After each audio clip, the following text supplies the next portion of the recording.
Okay, so I've been debating about sharing this experience because I didn't know exactly how it would be taken, but I'm going to share it anyway because I believe that there are people who will understand where I'm coming from.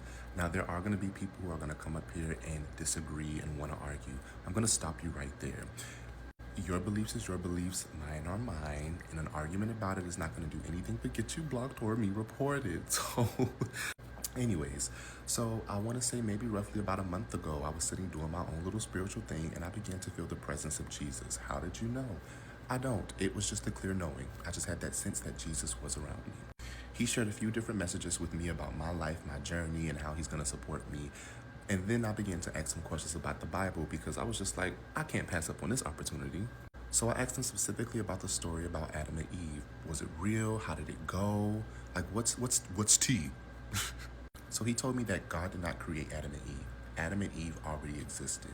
Adam and Eve were the first people to become aware of God's presence. So God began to give Adam and Eve insights and God began to teach them things. God was giving them knowledge and they were channeling this information.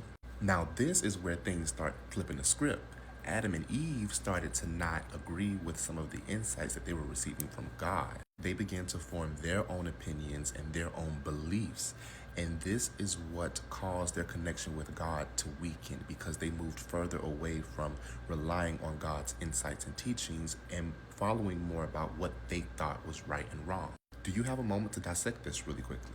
Now let's talk about the version in the Bible, how they say that God created Adam and Eve and there was this tree of knowledge and they weren't supposed to eat the fruit. They ate the fruit. Well, a snake told Eve to do so. Munchy munch, yum yum yum. Now, oh my gosh, we're naked. Let's put on clothes. Pause. I believe that this was all metaphorical and an exaggeration.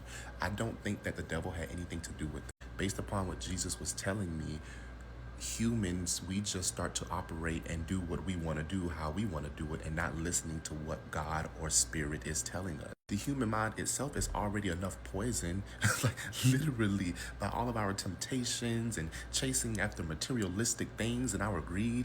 We don't need the devil's help. Honestly, we do it to ourselves. And we always have that feeling that says, do the right thing or go this direction, that we consistently ignore it, not even knowing that that's coming from God, from spirit, or your inner soul. And think about it today. There's a lot of people who blame the devil for a lot and not even knowing that, no, that has something to do with you or that has something to do with the people involved. That ain't got nothing to do with the devil. So that was my 2 cents. I asked Jesus a couple of more questions about some stories in the Bible. If you're interested, comment down below. We'll do a part 2.